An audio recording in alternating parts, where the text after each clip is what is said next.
So class start பண்ணுறதுக்கு முன்னாடி இந்த டாபிக் உள்ள போகிறதுக்கு முன்னாடி ஒரு டைம் டிராவல் பண்ணலாம். கொஞ்சம் வருஷத்துக்கு பின்னாடி போகலாம். ஃபார் எக்ஸாம்பிள் 1996க்கு போகலாம். எந்த ஊருக்கு போகிறோம்? ஸ்ரீபெரும்புத்தூர். ஸ்ரீபெரும்புத்தூருக்கு டைம் டிராவல் பண்ணி போகலாம். என்ன நடக்குது?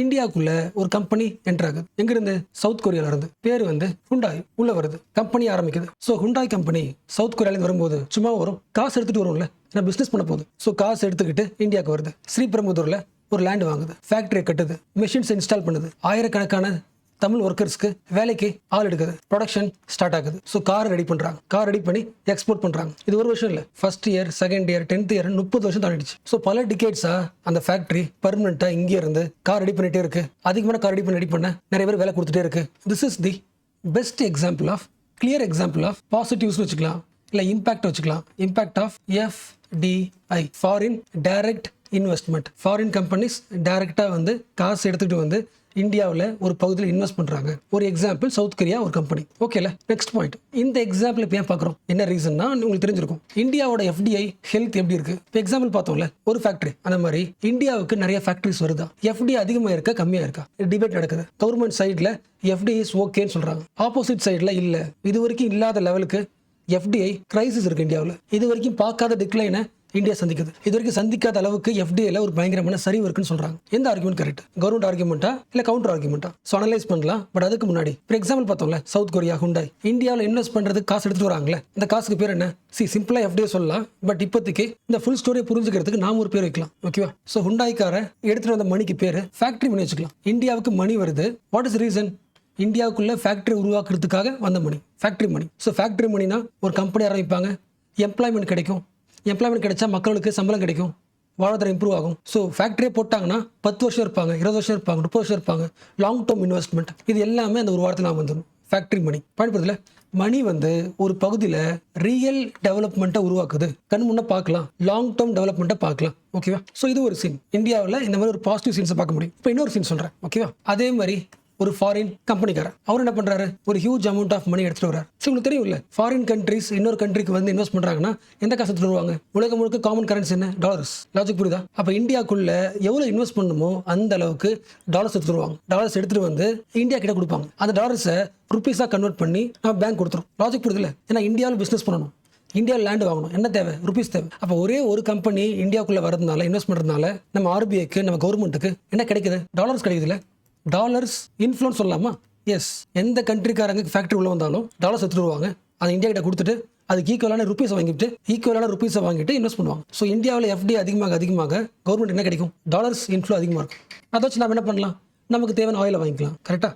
உங்களுக்கு தெரிஞ்சது ரொம்ப சிம்பிள் ஸ்டோரி. ஓகே, அந்த ஃபர்ஸ்ட் ஞாபகம் இருக்குல்ல, ஹுண்டாய் கம்பெனி, ஃபேக்டரி மணி. இப்போ அடுத்தது அதே மாதிரி ஒரு ஃபாரினர் ஒரு ஹியூஜ் அமௌண்ட்டோட இந்தியாவில் இன்வெஸ்ட் பண்றாரு. என்ன பண்றாரு? கம்பெனி வைக்கல, லேண்ட் வாங்கல, யாருக்கும் வேலை தரல, அவர் வாட்ச் பண்றாரு. இந்தியாவில் எந்த கம்பெனி இப்போதைக்கு இப்போதான் ஆரம்பிச்சிருப்பாங்க, பட் மேபி ஃபியூச்சர்ல சூப்பரா ஓடும், அதை பார்க்குறாங்க. ஃபார் எக்ஸாம்பிள் இது வச்சுக்கலாம். இந்தியாவில் இந்த கம்பெனி ஓரளவுக்கு சூப்பராக போயிட்டு இருக்கு. நான் என்ன பண்ண போறேன்? இந்த கம்பெனியோட ஷேர்ஸ் வாங்க போறேன்.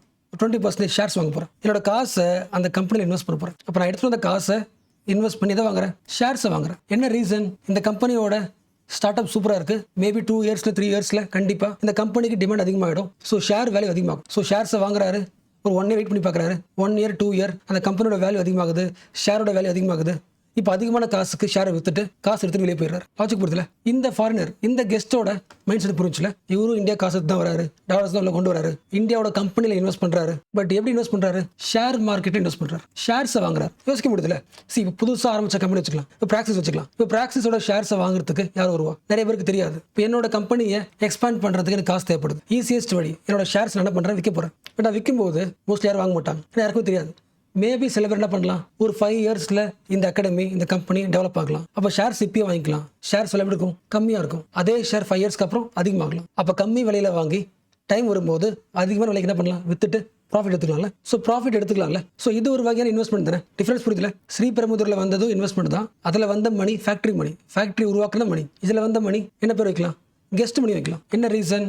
ஒரு கெஸ்ட் மாதிரி வருவார், இன்வெஸ்ட் பண்ணுவார். அவர் இன்வெஸ்ட் பண்ணதுக்கு ஏற்ற மாதிரி வேல்யூ அதிகமாச்சுன்னா ஷேர்ஸை வித்துட்டு அந்த எக்ஸ்ட்ரா ப்ராஃபிட்டாக எடுத்துட்டு போயிடுவார். கெஸ்ட் ஹுண்டாய் மாதிரி 10 வருஷம் 20 வருஷம் நிற்க மாட்டார். ஸோ இப்போதைக்கு 2 மணி கிளியர்ல. இப்போ வரைக்கும் எஃப்டிஐ வழியா நமக்கு வர மணி ரெண்டா பார்க்கலாமா? ஃபேக்டரி மணி, கெஸ்ட் மணி. கெஸ்ட் மணி எவ்வளோ காசு உள்ள வருதோ அந்த ஃபுல் காசும் இன்னும் எக்ஸ்ட்ரா லாபத்தோட வித்துட்டு எடுத்து போயிடுவாங்க. கரெக்டா? அதனை பார்த்தோம். ஃபேக்டரி மணியை கூட இப்படி பார்க்கலாம். ஃபேக்டரி ஆரம்பிச்சாச்சு, எம்ப்ளாய்மெண்ட் அதிகமாகுது, பிசினஸ் அதிகமாகுது. இந்த ஹுண்டாய் என்ன பண்ணலாம்? சம்டைம்ஸ் வருஷம் தான் கிடைக்கும், அவங்களுக்கு ப்ராஃபிட் கிடைக்கும்ல. நிறைய கார்ஸ் விற்கிறாங்க, ஸோ அவங்களுக்கும் ப்ராஃபிட் கிடைக்கும். அந்த ப்ராஃபிட் என்ன பண்ணலாம்? அந்த ப்ராஃபிட்டை அடுத்த வருஷம் இன்னொரு பிரான்ச் ஓப்பன் பண்ணுறதுக்கு இன்வெஸ்ட்டும் பண்ணலாம், அப்படியும் பண்ணலாம். இல்லைனா தன்னோட ப்ராஃபிட்டை மட்டும் தன்னோட சொந்த ஊருக்கு கொரியாக்கு அனுப்பி வச்சிடலாம். ஸோ திங்க் பண்ண முடியுதுல்ல, ஃபேக்டரி மணியோட ப்ராஃபிட் என்ன ஆகலாம்? எக்ஸிட் ஆகலாம். பட் கெஸ்ட் மணி எக்ஸிட் ஆச்சுல, அந்த எக்ஸிட்டும் இந்த எக்ஸிட்டும் ஒன்றா கிடையாதுல்ல. கெஸ்ட் மணி ஒரு அமௌண்ட்டை போடுது, 100 ரூபாய் போடுது ஷேரில், அது எப்போ டபுள் ஆகுதுன்னு பார்க்குது. இன்வெஸ்ட் பண்ண காசை விட டபுள் ஆக்கி எக்ஸ்ட்ரா காசு எடுத்துகிட்டு போயிடுது. பட் ஃபேக்டரி மணி, ஃபேக்டரி உருவாக்கியாச்சு, ஃபேக்டரி அங்கே தான் இருக்கும். அதில் வர கொஞ்சம் ப்ராஃபிட் வெளியே போகலாம், எக்ஸிட் ஆகலாம், ரூட் இங்கே தான் இருக்கும். பட் கெஸ்ட் மணியில் ஃபுல் காசும் வெளியே போயிடும், இன்க்ளூடிங் ப்ராஃபிட். கரெக்டா? நம்ம என்ன பார்க்குறோம் புரியுதா? உங்களுக்கு தெரிஞ்சிருந்தாங்க இன்ஃப்ளோ அவுட் ஃப்ளோன்னு சொல்லலாம். இந்தியாக்குள்ள வர எஃப்டி இருக்குல்ல, எப்படி இன்ஃப்ளோ ஆகுது? இப்போதைக்கு 2 வகையாக வருது, 2 வகையான மணியாக வருது. ரெண்டுமே இன்வெஸ்ட் பண்ண வருது. ஒன்று ஃபேக்டரியாக உருவாக்குது, இன்னொன்று கெஸ்ட் மாதிரி வந்து ஷேர் மார்க்கெட்டை இன்வெஸ்ட் பண்ணுறதுக்கு மணி வருது. இன்ஃப்ளோ எப்படி இன்ஃப்ளோ ஆகுதோ அதே மாதிரி நம்ம கண்ட்ரில இருந்து அவுட் ஃப்ளோ நடக்கும். அதான் பார்த்தோம். எப்படி இல்லை அவுட் ஃப்ளோ நடக்கும்? ஒரு ஃபேக்டரி மணியோட ப்ராஃபிட் வெளியே போகலாம், அவுட் ஃப்ளோ. இது ஒரு வகையான கேட்வே. அதே மாதிரி ஷேர் மார்க்கெட்டில் இன்வெஸ்ட் பண்ண காசை டோட்டலாக எடுத்துட்டு வெளியே போகலாம், இன்னொரு வகையான கேட்வே, அவுட் ஃப்ளோ. பேசிக்ல ஜஸ்ட் ரிவிஷன் பண்றோம். இப்போ அடுத்த பேசிக்ஸ், இது ரொம்ப சிம்பிள் க்ரூட் பேசிக்ஸ். நமக்கு எஃப்டிஏ தெரிஞ்சு போச்சு. கரெக்டா? ஃபாரின்ல இருந்து வர இன்வெஸ்ட்மெண்ட், 2 வகையான இன்வெஸ்ட்மெண்ட் பார்த்தாச்சு. அதாவது ஃபேக்டரி மணி, கெஸ்ட் மணி, 2 பார்த்தோமா? இது எல்லாத்தையும் சேர்த்து டோட்டலா எவ்வளவு வருதுன்னு பார்க்குறோம்ல, அதுக்கு பேர் கிராஸ் எஃப்டிஐ. டோட்டலா இந்தியாக்குள்ள வந்த மணி, இன்ஃப்ளோ. புரியுதுல? இந்தியாக்குள்ள இன்ஃப்ளோ ஆன டோட்டல் இன்வெஸ்ட்மெண்ட் எவ்வளோ? அது ஃபேக்டரி மணியா இருக்கலாம், இல்ல ஃபினான்ஷியல் மணியா இருக்கலாம், கெஸ்ட் மணியா இருக்கலாம். டோட்டல் எவ்வளோ இருக்கு அந்த நம்பரை பார்த்தீங்கன்னா that is gross FDI. But cross FDI அப்படி இருக்காதுல்ல. எவ்வளோ காசு உள்ள வருதோ என்ன ஆகலாம்? வருஷம் கொஞ்சம் காசு வெளியே போகலாம். ஃபேக்டரி மணியோட ப்ராஃபிட் வெளியே போகலாம். ஷேர் மார்க்கெட் இன்வெஸ்ட் பண்ண காசு கொஞ்சம் வெளியே போகலாம். ஓகே, மைண்டில் வச்சுக்க வேணாம், ஜஸ்ட் சொல்கிறேன். இப்போ எவ்வளோ காசு உள்ள வருதோ அதை பார்க்குறோம். அட் தி சேம் டைம் எவ்வளோ காசு வெளியே போகுது, அவுட் ஃப்ளோ. எவ்வளோ உள்ள வருது, எவ்வளோ காசு வெளியே போகுது, இதை ரெண்டையும் கேல்குலேட் பண்ணால் ஒரு அமௌண்ட் வரும்ல. தட் இஸ் உங்களுக்கு தெரிஞ்சது நெட் எஃப்டிஐ. ஃபார் எக்ஸாம்பிள் 100 ரூபாய் உள்ள வருது, 90 rupees வெளியே போயிடுது. புரியுதுல? எஃப்டிஐ இன்ஃப்ளோ 100 ரூபாய் உள்ள வருது, அவுட் ஃப்ளோ 90 rupees வெளியே போயிடுது. மிச்சம் எவ்வளோ இருக்கு? 10 ரூபாய். This is net FDI. Very கிளியர்ல, செம்ம சிம்பிள் தானே. ஸோ கிராஸ் நெட்டு நமக்கு தெரிஞ்சாச்சு, ரிவிஷன் பண்ணியாச்சு. What is gross FDI? இந்தியாக்குள்ள வந்த டோட்டல் இன்ஃப்ளோ எவ்வளோ, எல்லா மணியும் சேர்த்துரு. ஃபேக்டரி மணியாக இருக்கலாம், கெஸ்ட் மணியாக இருக்கலாம், எல்லாம் சேர்த்துரு கிராஸ். பட் அந்த ஃபுல் மணி இங்கே இருக்க போகிறது கிடையாது, சிலது வெளியே போகும், அதை மைனஸ் பண்ணுறேன் நெட். ஓகேல? கிளியர். இப்போ நெக்ஸ்ட் பேசிக் கொஸ்டின் போலாமா? மேபி ஃப்ரெஷருக்கு தோணிருக்கலாம், ஓகே இது இந்தியா, நாம எதுக்கு எஃப்டிஐ அலோவ் பண்றோம்? எதுக்கு நம்ம டோரை திறந்து தரோம்? இன்ஃப்ளோ ஏன் அலோவ் பண்றோம்? நம்ம கிட்ட காசு இருக்கு, நம்ம காசை வச்சு என்ன பண்ணலாம்? பிசினஸ் பண்ணலாம்ல. பாயிண்ட் புரியுதா? சரி, இந்தியா விடுதலை ஆனதுல இருந்து ஃப்ரம் இண்டிபெண்டன்ஸ் இந்தியா இப்படி டோர்ஸை ஓப்பன் பண்ணல. ஃபாரின் கம்பெனிஸ் உள்ள வரக்கூடாது. என்ன ரீசன்? நம்மள அடிமை வச்சிருந்தது ஒரு கம்பெனி தானே, பிரிட்டிஷோட கம்பெனி. பிரிட்டிஷ் கம்பெனி உள்ள வருது, இன்வெஸ்ட் பண்ண வருது, கம்பெனி ஆரம்பிக்குது, ரூல் பண்ணுது. ஸோ ஒரு கம்பெனி, ஒரு ஃபாரின் கம்பெனி இந்தியாவுக்குள்ள வருதுன்றது இந்தியாவுக்கு பிடிக்காது. ஸோ விடுதலானதுல இருந்து என்ன பண்ணல, நாம இந்தியாவோட எக்கனாமியை ஓப்பன் பண்ணல, க்ளோஸ்ட். ஃபாரின் கம்பெனிஸ் வரக்கூடாது. அப்படி இருக்கிற கண்ட்ரி எஃப்டிஐ இன்ஃப்ளோ சொல்லுது, அவுட் ஃப்ளோ சொல்லுது. இந்த சேஞ்சுக்கு காரணம் என்ன? உங்களுக்கு தெரிஞ்சது தானே, ரொம்ப சிம்பிள். எடுத்த உடனே எக்கனாமிக்ஸ் போக வேணாம்.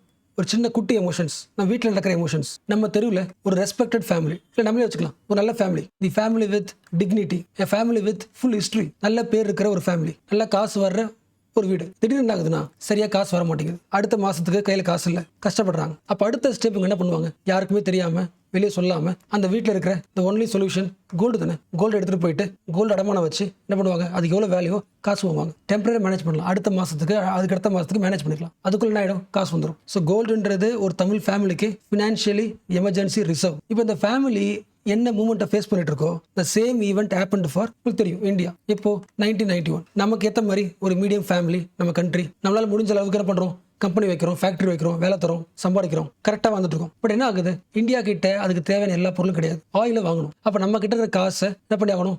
சேவ் பண்ண முடியாது, கொஞ்சம் வெளியே தரணும். ஆயில் வாங்க காசு தரணும் இல்லை. பட் யோசிங்களேன், திடீர்னு ஆயிலோட விலை ரொம்ப அதிகமாகுது. நான் பிளான் பண்ணியிருப்போம்ல, இப்போ 10 இயர்ஸா 20 இயர்ஸா 30 இயர்ஸா ஆயிலோட விலை இவ்வளோ தான் இருக்குது, ஸோ மேனேஜ் பண்ணலாம் யோசிப்போம். பட் திடீர்னு இந்த வருஷம் யோசிச்சு பார்க்க முடியாத அளவுக்கு ஆயில் விலை அதிகமாச்சுன்னா நம்மளால பே பண்ண முடியுமா? காசு அதிகம் செலவாயிட்டே இருக்கு. எதுக்கு? நமக்கு தேவையான பொருள் வாங்குறது செலவாயிட்டே இருக்கு. எக்ஸ்ட்ரீமாக பார்த்தா உங்களுக்கு தெரியும், இன்னும் 2 வாரம் தான். இன்னும் 2 வாரத்துக்கு மட்டும்தான் நமக்கு தேவையான பொருள் வாங்குறது காசு இருக்கு. ஃபேமிலி பார்த்தோம்ல, கையில் காசு ஃபுல்லாக போச்சு, அடுத்த வாரம் சாப்பாடுக்கு காசு கிடையாது, என்ன பண்ணுறது? அதே மாதிரி தான் இந்தியாவுக்கு. இன்னும் 2 வாரம் போயிடுச்சுன்னா கையில் காசு கிடையாது, நமக்கு தேவையான ஆயிலை வாங்க முடியாது, மெடிசனை வாங்க முடியாது, மெஷின்ஸை வாங்க முடியாது, இண்டஸ்ட்ரி தேவையான எக்யூப்மெண்ட் வாங்க முடியாது. ஒரு கண்ட்ரிக்கு தேவையான ஆயில், மெடிசனு, மெஷின்ஸு, எக்யூப்மெண்ட்ஸ் இது எதுவுமே வாங்க முடியாதுன்னா ஒரு கண்ட்ரி எப்படி ரன் ஆகும்? ஸ்டாப் ஆகிடும்ல 1991. அப்போ இந்தியா என்ன பண்ணணும்? சேம் தங்கிட்ட கோல்டு இருக்குல்ல, கோல்டை கொடுத்து காசு வாங்குது. எதை வாங்குது? டாலர்ஸை வாங்குது. உங்களுக்கு தெரியும். ஸோ அடுத்த வாரத்துக்கு காசு இல்லாதனால தங்கிட்ட இருக்கிற கோல்டை விற்று கோல்டு அடமானம் வச்சு டாலர்ஸை வாங்குது. இப்போ நீங்கள் சொல்லுங்கள். ஸோ இப்போ நீங்கள் சொல்லுங்கள், நம்ம இந்தியாவுக்கு டாலர்ஸ் ஏன் தேவைப்படுகிறது? டாலர்ஸை வச்சு தான் ஆயில் வாங்க முடியும், டாலர்ஸை கொடுத்து தான் மெஷின்ஸ் வாங்க முடியும், எக்யூப்மெண்ட்ஸ் வாங்க முடியும், மெடிசன் வாங்க முடியும். அப்போ இந்தியாவுக்கு தேவை என்ன? டாலர்ஸா? டாலர்ஸ்ன்றது வெறும் நம்பருங்க. $100 வெறும் பணம். டாலர்ஸ் வழியா இந்தியாவுக்கு என்ன தேவை? நாளைக்கு இண்டஸ்ட்ரி ரன் ஆகணும், மெஷின்ஸ் தேவை, எக்யூப்மெண்ட்ஸ் வாங்கணும், அதுக்கு காசு தேவை. கரெக்டா? ஏன்னா இண்டஸ்ட்ரி டெவலப் பண்ணாதான், இண்டஸ்ட்ரி ஓடினா தான் எம்ப்ளாய்மெண்ட். இண்டஸ்ட்ரி என்ன போச்சுன்னா வேலை போச்சுல. இந்த ஆங்கிள் யோசிக்கணும். ஓகேவா? ஸோ இந்தியா என்ன பண்ணுது? கரெக்டாக தெரியல, 47 டன் நினைக்கிறேன், 47 tons ஆஃப் கோல்டை பேங்க்ல அடமானம் வச்சு காசு வாங்குது. நல்லா யோசிங்களேன். இவ்வளோ கோல்டை கொடுத்து ஒரு காசு உள்ள வருதுல, இன்ஃப்ளோ ஆகுதுல டாலர்ஸ். இதுவும் கண்டிப்பாக ஒரு நாள் தீர்ந்து போயிடும்ல. கரெக்டா? எப்படி 1990s தீர்ந்து போச்சோ அதே மாதிரி தீர்ந்து போக வாய்ப்பு இருக்குல்ல. அப்போ அந்த டைம் மறுபடியும் ஆகும், இண்டஸ்ட்ரி நிற்க வாய்ப்பு இருக்கு. மெஷின்ஸ் வாங்கணும், கையில் காசு இருக்காது. ஸோ எம்ப்ளாய்மெண்ட் ஸ்டாப் ஆகலாம்ல. அது ஈஸியஸ்ட் வழி. இந்தியன் எக்கனாமி டோர்ஸை ஓப்பன் பண்ணுங்க. ஃபாரின் டைரக்ட் இன்வெஸ்ட்மெண்ட்டை ஈஸி ஆக்குங்க, இந்தியாவுக்குள்ள லிபரல் ஆக்குங்க. அதாவது எந்த கம்பெனி வேணா கரெக்டாக வந்து இந்தியாவில் இன்வெஸ்ட் பண்ணலாம். So India made a historic decision. இப்போ 1991. ரீசன் என்ன? எல்லா கம்பெனிஸ் இங்கே வந்துச்சு என்ன பண்ணும்? அவனே காசு தந்துருவான். அவன் வரும்போது ஆட்டோமேட்டிக்காக அவனே டாலர்ஸ் எடுத்து வந்துருவான். ஸோ இன்ஃப்ளோ ஆட்டோமேட்டிக்காக வருது. ப்ளஸ் வரும்போது டெக்னாலஜியோட வருவான், இண்டஸ்ட்ரி ஆரம்பிப்பான், மெஷின்ஸ் அவனே போடுவான், எம்ப்ளாய்மெண்ட் கொடுப்பான், வேலை சொல்லிக் கொடுப்பான், ஸ்கில் டெவலப் ஆகும். ஸோ டாலர்ஸும் வருது, டாலர்ஸ் கூட சேர்த்து ஃபேக்ட்ரியும் வருது, மெஷின்ஸும் வருது, நாலேஜும் வருது, எம்ப்ளாய்மெண்ட்டும் வருது. அப்போ டோரை ஓப்பன் பண்ணி விட்டுட்டா வருஷம் ஆகிட்டே இருக்கும், அதிகமாகிட்டே இருக்கும். என்ன அதிகமாகிட்டே இருக்கும்? எம்ப்ளாய்மெண்ட் அதிகமாகிட்டே இருக்கும், ஃபேக்டரிஸ் அதிகமாகிட்டே இருக்கும், FDI அதிகமாகிட்டே இருக்கும். This is 1991's dream, aim. கிளியர்ல? Yes. So 1991 what is India's plan? FDI foreign companies இந்தியாவுக்குள்ள வந்து இன்வெஸ்ட் பண்ற அந்த பாலிசியை ஈஸியாக்கிட்டா வர்ற FDI நிறைய கிஃப்டோட வரும். அதை பார்த்தோம்ல, இன்வெஸ்ட் பண்ணும்போது அவங்க ஊர் டெக்னாலஜியை எடுத்து வரும். FDI வழியா நமக்கு டெக்னாலஜி கிஃப்ட் கிடைக்குது. ப்ளஸ் அவன் என்ன பண்ணுவான்? அந்த டெக்னாலஜியை வச்சு, அந்த மிஷினை வச்சு கார் ரெடி பண்ணுவான். ரெடி பண்ணியாச்சு. அடுத்து என்ன பண்ணுவான்? இந்த கார்ஸை எக்ஸ்போர்ட் பண்ணுவோம். அப்போ இந்தியாவிலேருந்து நம்ம எக்ஸ்போர்ட் பண்ணுறோம். எக்ஸ்போர்ட் பண்ணும்போது என்ன வரும்? நமக்கு காசு வரும். ஸோ உள்ளே வரும்போதும் காசு வருது, அவன் ப்ரொடியூஸ் பண்ணதுக்கப்புறம், ப்ரொடக்ஷனுக்கு அப்புறமும் விற்கும் போதும் காசு வருது. செகண்ட் கிஃப்ட் என்னது? எக்ஸ்போர்ட். அவனும் எக்ஸ்போர்ட் பண்ணுறான். அப்போ இந்தியாவுக்கு என்ன கிடைச்சிரும்? டாலர் சேஃப்டி கிடைச்சிரும். ஸோ இண்டஸ்ட்ரியும் அட்வான்ஸ்ட் ஆகுது, இண்டஸ்ட்ரி நாலேஜும் மக்களுக்கு கிடைக்குது, ஸ்கில் டெவலப் ஆகுது, எம்ப்ளாய்மெண்ட் அதிகமாகுது, கூடவே டாலர் சேஃப்டியும் சூப்பர் ஆகிடும். This is 1991's India's dream. FDI டோரை ஓப்பன் பண்ணதுக்கான main aim and dream. But இப்போ சொல்லுங்க, இந்தியாவோட இந்த ட்ரீம் அச்சீவ் பண்றதுக்கு என்ன வாங்கணும்னா என்ன FDI உள்ள வரணும்? ஃபர்ஸ்ட் பார்த்தோம்ல, ஃபேக்டரி மணி நிறைய உள்ள வரணுமா, இல்லை ஃபினான்ஷியல் மணி, அதாவது கெஸ்ட் மணி உள்ள வரணுமா? விஷுவலைஸ் பண்ண முடியுதுல்ல? எஸ். ஃபேக்டரி மணி வந்தால் நல்லது. ஃபேக்டரி ஆரம்பிப்பாங்க, 10 வருஷம் இருப்பாங்க, 20 வருஷம் இருப்பாங்க. Machines, technology, knowledge, skill, development, employment எல்லாம் கரெக்டா. அப்போ இது வரைக்கும் பார்த்த நாலேஜை வச்சுக்கிட்டு இப்படி சொல்லாமா, இந்தியாவுக்குள்ள வர்ற எல்லா FDIயுமே எதை உருவாக்காது? இன்ஃப்ராஸ்ட்ரக்சர் உருவாக்காது. எல்லா FDIயுமே ப்ரொடக்ஷன் பண்ணி எக்ஸ்போர்ட் பண்ணாது. கரெக்டா? ஃபேக்டரி மணி மட்டும் தான் ப்ரொடக்ஷன் பண்ணும், எக்ஸ்போர்ட் பண்ணும். சில மணி என்ன பண்ணலாம்? வந்துட்டு ப்ராஃபிட் சம்பாரிச்சு எடுத்துட்டு போயிடலாம். இது புரிஞ்சுல? எல்லா FDIயும் ஃபார் எக்ஸாம்பிள் இன்னைக்கு பேப்பரில் பார்க்குறீங்க, இந்தியாவோட FDI ஃபாரின் டைரக்ட் இன்வெஸ்ட்மெண்ட் கடைசி 5 இயர்ஸ்ல செம அதிகமாக இருக்கு, இவ்வளோ நம்பர்ஸ் அதிகமாக இருக்கு சொல்லும்போது நீங்கள் எப்படி யோசிக்கக்கூடாது? FDI அதிகமாக சூப்பர், எம்ப்ளாய்மெண்ட் அதிகமாக போகுது நினைக்கக்கூடாது. எல்லா FDIயும் எம்ப்ளாய்மெண்ட் உருவாக்கணும் அவசியம் கிடையாது. அந்த FDIயோட அமௌண்ட்ல ஃபேக்டரி மணி எவ்வளோ, கெஸ்ட் மணி எவ்வளோ அப்படின்றத என்ன பண்ணும்? பிரிச்சு பார்க்கணும்ல. ஃபேக்டரி மணி, கெஸ்ட் மணி நம்ம வச்ச பேர் தான், பட் சொல்கிறேன் ஓகேவா? இந்த நியூஸ் ஹெட்லைன்ஸ் நம்பர்ஸ் அப்படி பேசுறதுனால இந்த நம்பர் தரேன். ஓகே, இந்த நம்பர் ஜஸ்ட் மைண்ட்ல வச்சுக்கோங்க. நியூஸ்ல பாக்குறீங்க, இந்த வருஷம் இல்லை போன வருஷம் இந்தியாவுக்கு வந்த FDI 94 பில்லியன் இல்லைனா $94.6 பில்லியன் வச்சுக்கலாம். ஸோ இந்தியாவுக்கு வந்த FDI 94 பில்லியன் போன வருஷம் இல்லை இந்த வருஷம். அப்போ 94 பில்லியன் பார்க்கும்போது எடுத்த உடனே என்ன பண்ணக்கூடாது? செலிப்ரேட் பண்ணக்கூடாது. என்ன பண்ணணும்? இந்த மணியோட குவாலிட்டி பார்க்கணும். எதை பார்க்கக்கூடாது? குவான்டிட்டி பார்க்கக்கூடாது. குவான்டிட்டி சேஸ் பண்ணக்கூடாது. ஃபார் எக்ஸாம்பிள் போன வருஷம் 80 பில்லியன், இந்த வருஷம் 90 பில்லியன். ஸோ இந்தியாவில் FDI அதிகமாக வருது, சூப்பர். நம்பரை சேஸ் பண்ணி செலிப்ரேட் பண்ணக்கூடாதுல்ல, குவாலிட்டி பார்க்கணும். போன வருஷத்தை விட இந்த வருஷம் வந்து பில்லியன்ஸ் ஆஃப் அமௌண்ட்ல நிறைய ஃபேக்டரி வந்திருக்கா. 94 பில்லியன்ல எவ்வளோ மணி? ஃபேக்டரி மணி. எவ்வளோ மணி? ஃபேக்டரி மணி அதிகமாக இருக்கான்னு செக் பண்ணணும்ல. எதை பார்க்கணும்? நம்பர்ஸை பார்க்காம குவாலிட்டி பார்க்கணும், குவான்டிட்டியை பார்க்காம சப்ஸ்டன்ஸை பார்க்கணும். கரெக்டா? இப்போ ஒரு 5 மினிட்ஸ்க்கு முன்னாடி பார்த்தது தான் அகைன் கேட்க போறேன். 1991 எய்ம் என்ன? எந்த மாதிரி FDI உள்ள வரும்னு ஆசை? ஃபேக்டரி மணியா இல்லை ஷேர் மார்க்கெட் மணியா, கெஸ்ட் மணியா? ஃபேக்டரி மணி தான். இல்லை ரீசன் என்ன? 1991 எய்ம் என்ன? டெக்னாலஜி, ஸ்கில், எம்ப்ளாய்மெண்ட், அதெல்லாம் பார்த்தோம். புரிஞ்சுல?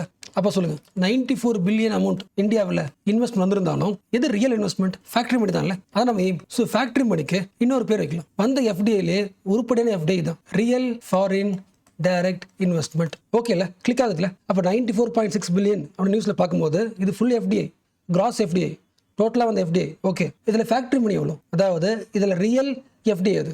What is real FDI? ரியலாகவே லேண்ட் வாங்கி ஃபேக்ட்ரி ஆரம்பிச்சு மிஷின்ஸை வாங்கி எம்ப்ளாய்மெண்ட் அதிகமாக்கி டெக்னாலஜி கொண்டு வந்த ரியல் எஃப்டிஐ எவ்வளோ அமௌண்ட் பார்க்கணும்ல. ஃபேக்ட்ரி மணிக்கு இன்னொரு பேர் ரியல் எஃப்டிஐ. சிமிலர்லி இந்த எஃப்டிஐல ஃபேக்ட்ரி மணி இருக்கு, இன்னொரு மணி என்னது கெஸ்ட் மணி. கெஸ்ட் மணிக்கு ஒரு பேர் வைங்க பார்க்கலாம். கெஸ்ட் மணியோட மெயின் நோக்கம் என்ன? லேண்டா, ரியல் growth-ஆ, இல்ல காசா? ஃபைனான்ஸ் தானே, காசை விடுறாங்க அவ்வளவுதான். ஃபைனான்ஸ் மணி இல்லைனா ஃபினான்ஷியல் இன்வெஸ்டர்ஸ் இல்லைனா ஃபினான்ஷியல் எஃப்டிஐன்னு சொல்லலாம், இல்ல ஃபாரின் போர்ட்ஃபோலியோ இன்வெஸ்ட்மெண்ட் சொல்லலாம், எஃபிஐன்னு சொல்லலாம். What is portfolio? இந்த ஷேர்ஸை வாங்குறேன், இந்த கம்பெனியோட ஷேர்ஸ் இவ்வளோ வாங்குறேன், போர்ட்ஃபோலியோ கரெக்டாக அதை மட்டும் வாங்குறது. எஃபிஐன்னு சொல்லலாம், இல்லை எஃப்ஐஐன்னு சொல்லலாம், ஃபாரின் இன்ஸ்டிடியூஷனல் இன்வெஸ்ட்மெண்ட். இந்த கம்பெனியில் இன்வெஸ்ட் பண்ணாமல் மியூச்சுவல் ஃபண்ட் இன்வெஸ்ட் பண்ணுறது. எனிதிங் எல்லாமே எதை நோக்கி இருக்கு? ஃபினான்ஷியல். ஓகே, அப்போ ஹெட்லைன்ஸ்ல எஃப்டின்னு வரும்போது நீங்கள் பிரித்து பார்க்க வேண்டியது இதில் எவ்வளோ ஃபினான்ஷியல் இன்வெஸ்ட்மெண்ட், எவ்வளோ ரியல் எஃப்டிஐ, இதை பார்க்கணும்ல. ரொம்ப சிம்பிள் தானே. எஸ், உங்களுக்கு புரிஞ்சிருக்கும். பட் இந்த வார்த்தை இருக்குல்ல, ஃபினான்ஷியல் இன்வெஸ்ட்மெண்ட், எஃபிஐ பார்த்தோம்ல, எஃப்ஐன்னு சொன்னோம்ல, இந்த ஃபினான்ஷியல் இன்வெஸ்ட்மெண்ட் வார்த்தையை மட்டும் இன்னும் கொஞ்சம் டீடைல்டாக பார்க்கலாம். ஏன்னா இந்த வார்த்தை பேஸ் பண்ணி நிறைய கீவேர்ட்ஸ் பேப்பரில் வரும், அடிக்கடி வரும். ஸோ அதையும் இந்த சான்ஸாக யூஸ் பண்ணி குட்டி குட்டி வார்த்தை ரிவிஷன் பண்ணிடலாம். நீங்கள் கேள்விப்பட்டிருப்பீங்க, பட் இது ஒரு ஆப்பர்ச்சுனிட்டி வச்சுக்கிட்டு முடிச்சிடலாம். ஓகே, அந்த கீவேர்ட்ஸ் இல்லாமல் கூட நெக்ஸ்ட் கிளாஸ் கண்டினியூ பண்ண முடியும். பட் இந்த ஆப்பர்ச்சுனிட்டி கிடைக்காது, யூஸ் பண்ணிக்கலாம். ஒரு 5 to 10 minutes முடிச்சிடலாம். ஸ்டார்ட் பண்ணலாமா? ஃபினான்ஷியல் இன்வெஸ்டர்ஸ் பேர்ல இருக்குல்ல, நம்ம இவங்கள தான் என்னன்னு கூப்பிட்டோம்? ஃபர்ஸ்ட் கெஸ்ட்னு கூப்பிட்டோம். வருவாங்க, இன்வெஸ்ட் பண்ணுவாங்க, எடுத்து போடுவாங்க. ஓகேவா? ஸோ ஃபர்ஸ்ட் பாயிண்ட், இந்த ஃபினான்ஷியல் இன்வெஸ்டர்ஸ் என்ன வேலை செய்ய மாட்டாங்க? இவங்க யார் கிடையாது? இவங்க பில்டர்ஸ் கிடையாது. ஒரு காசை வச்சு ஒரு கம்பெனியை பில்ட் பண்ற ஆள் கிடையாது. பில்டர்ஸ் கிடையாது இவங்க. These guys are investors. அதாவது இவங்களோட business making money from investment. தன்னோட கையில காசு இருக்கும், அந்த காசை இன்வெஸ்ட் பண்ணி இன்னும் எக்ஸ்ட்ரா காசு சம்பாதிக்கிறது. Making money, not making companies, not making cars, not making any goods. வச்சிருக்கிற காசை இன்வெஸ்ட் பண்ணி எக்ஸ்ட்ரா காசு சம்பாதிக்கிறது. Their business is making money. சரி, இதை சொல்லக்கூடாது, மேபி கூட சொல்றேன். வட்டிக்கு விடுற மாதிரி வச்சுக்கலாம். கையில் காசு இருக்கு, இந்த காசை வந்து இன்வெஸ்ட் பண்ணி கடன் கொடுத்து எக்ஸ்ட்ரா வட்டி விடுங்க. சரி, ரியல் எக்ஸாம்பிள் கிடையாது, ஜஸ்ட் லைக் அந்த மைண்ட்ல பிக்சருக்காக சொல்றேன். ஓகே, கண்டினியூ பண்ணலாம். இந்த ஃபினான்ஷியல் இன்வெஸ்டர்ஸ்க்கு நிறைய பேர் இருக்கு. ஒவ்வொருத்தவன் அந்த மணி மேக் பண்ற மெத்தட் இருக்குல்ல, டிஃப்ரெண்டா இருக்கும். ஃபார் எக்ஸாம்பிள், இந்த கெஸ்ட் இருக்காங்களே, ஃபாரின் பீப்புள், யாருக்கிட்டலாம் காசு இருக்கோ அவங்க எல்லாரும் ஒன்னா சேருவாங்க. ஒன்னா சேர்ந்து தன்னோட எல்லா காசையும் போடுவாங்க. ஒரு ஃபண்ட் ரெடி பண்ணுவாங்க. மீனிங் புரிச்சா? ஒரு ஆள் கிட்ட இருந்தா காசு கம்மியா இருக்கும். ஸோ யார்கிட்டலாம் காசு இருக்கோ எல்லா வெல்த்தி இன்வெஸ்டர்ஸ் காசை ஒன்னா சேர்த்து ஒரு ஃபண்டை உருவாக்குறாங்க. அந்த ஃபண்டை வச்சு ஒரு கம்பெனியை வாங்குவாங்க. வாங்கி டெவலப் பண்ணுவாங்க, இம்ப்ரூவ் பண்ணுவாங்க. இம்ப்ரூவ் பண்ண உடனே ஒரு 2 years 3 yearsல இந்த கம்பெனியோட வேல்யூ என்ன ஆகிடும்? வேல்யூ அதிகமாகிடும். வேல்யூ அதிகமான உடனே அதிகமான காசுக்கு இந்த கம்பெனி வித்துருவாங்க. லாஜிக் புரிஞ்சுல? ஒரு 100 ரூபாய்க்கு ஒரு கம்பெனியை வாங்கி அதை டெவலப் பண்ணி அதோட வேல்யூ அதிகமாக்கி 200 ரூபாய்க்கு வித்துருவாங்க. அவ போட்டது 100 ரூபாய், கிடைச்சது 200 ரூபாய். ஸோ பணத்தை போட்டு பணத்தை எடுத்துக்கிட்டு வெளியே போயிடுவாங்க. அப்போ எங்களோட கோர் எய்ம் என்ன? எக்ஸிட். இதான் அவங்களோட வேலையை. காசை போட்டுட்டு எப்போ எடுக்கலாம், எப்போ எடுத்துட்டு கிளம்பிடலாம். இந்த ஃபண்டுக்கு பேர் தான் பிரைவேட் ஈக்விட்டி ஃபண்ட். எல்லா பிரைவேட் பீப்புளும் காசை ஒன்றா சேர்த்து ஈக்குவலாக போட்டு ஈக்விட்டி ஒரு ஃபண்ட் ரெடி பண்ணுறாங்க. அந்த ஃபண்டை வச்சுக்கிட்டு ஒரு கம்பெனி மேலே இன்வெஸ்ட் பண்ணி அதோட வேல்யூ அதிகமாக்கி வித்துட்டு காசு திருப்பிடுவாங்க. எக்ஸிட். மெயின் எய்ம் எக்ஸிட் ஆகிறது தான். இதே மாதிரி தான் பார்த்தோம்ல, பார்த்தோம்ல பிரைவேட் ஈக்விட்டி ஃபண்ட். இதே ஃபண்ட் மாதிரி தான் இன்னொன்று. சில இன்வெஸ்டர்ஸ், சில கெஸ்ட், சில ஃபாரினர்ஸ், அவனோட மெயின் கியூரியாசிட்டியே ஸ்டார்ட் அப்ஸ். யாருக்கிட்ட நல்ல பிளான் இருக்கும், மேபி ரிஸ்கான பிளான் கொடுக்கலாம். ரிஸ்கான பிளானாக இருந்தாலும் என்ன பண்ணுறேன், பிளான் நல்லா இருக்கு, நான் வாங்குறேன். அந்த ஸ்டார்ட் அப்புக்கு என்ன பண்ணுவாங்க, இவங்க காசு கொடுப்பாங்க. காசு கொடுத்து அந்த கம்பெனியை உருவாக்குவாங்க, டெவலப் பண்ணுவாங்க. அப்போ என்ன ஆகும்? ரொம்ப குட்டியாக ஸ்டார்ட் அப்பில் இருந்த ஒரு கம்பெனி பின்னாடிடும் பெரிய ஆளாக மாறிடும். ரீசன், அதுக்கிட்ட ஐடியா இருக்குது, காசு தான் இல்லை. காசை போட்டாங்க, கம்பெனியை பெருசாக்குனாங்க. இப்போ இந்த கம்பெனியோட வேல்யூ பெருசு. அப்போ எங்களோட அமௌண்ட் தான் இந்த கம்பெனி பெருசாக்குச்சு, அதுக்கேற்ற காசை கொடுத்து சொல்லிட்டு காசை வாங்கிட்டு போயிடுவாங்க. இவங்க வேலை என்னது? சின்ன கம்பெனியில் போட்டு பெரிய லாபத்தை எடுத்துட்டு போகிறது. Venture capital fund, risk capital fund அர்த்தம். ரிஸ்கான குட்டி ஐடியாவில் கேபிட்டலை போட்டு சம்பாதிக்கிறது. ஸோ கிளியர் இல்லை? இந்த வேலையை ஒரு கெஸ்ட், ஒரு ஃபாரினர், ஒரு பிரைவேட் பர்சன் தான் பண்ண அவசியம் கிடையாது. ஈவன் ஒரு கவர்மெண்ட் கூட பண்ணும், ஒரு கண்ட்ரி கூட பண்ணும். ஒரு கண்ட்ரி கிட்ட இந்த பென்ஷன் காசுலாம் இருக்கும்ல, எல்லாரும் வேலைக்கு போறவங்க என்ன பண்றாங்க, ஒரு காசு சேர்த்து என்ன பண்றாங்க, பென்ஷன் போடுறாங்க, இன்சூரன்ஸ் போடுறாங்க. அந்த காசுலாம் அப்படி தான் இருக்கும். ஒரு 10 yearsக்கு 20 yearsக்கு ப்ராவிடென்ட் ஃபண்ட் சொல்லுவாங்கல்ல. அப்போ அந்த ஃபண்ட் சும்மா தான் இருக்கும். அந்த ஃபண்ட் என்ன பண்ணுவாங்க, கவர்மெண்ட் எந்த ஊரில் போய் இன்வெஸ்ட் பண்ணலாம், இன்வெஸ்ட் பண்ணுவாங்க. இன்வெஸ்ட் பண்ண ஆகும், லாபம் வரும்ல, லாபத்தோட எடுத்து வந்துருவாங்க. Sovereign wealth fund. சிமிலர்லி இன்னொரு வார்த்தைங்க, ஜஸ்ட் வார்த்தை தான், பட் எல்லாமே சேம் தான். Asset manager. இன்னொருத்தவங்க சார்பாக இந்த மேனேஜர் என்ன பண்ணுவார், காசை வாங்கிட்டு மியூச்சுவல் ஃபண்ட்ல, பென்ஷன் ஃபண்ட்ல இன்வெஸ்ட் பண்ணுவார். இவங்க எல்லாரும் ஒரே ஃபேமிலி மாதிரி தான். இவங்க எல்லாருக்கும் சேம் ஃபிலாசபி. கையில் காசு இருக்கும், அதை கொடுத்து ஒன்று வாங்குவாங்க. வாங்கினதை க்ரோ ஆகிறவங்க வெயிட் பண்ணுவாங்க. க்ரோ ஆனதுக்கப்புறம் வாங்கின காசை விட அதிகமான காசுக்கு வித்துட்டு செல் பண்ணிட்டு எக்ஸிட் ஆகிடுவாங்க. இப்போ சொல்லுங்க, இந்த ஃபுல் ப்ராசஸில் நடந்தது என்ன?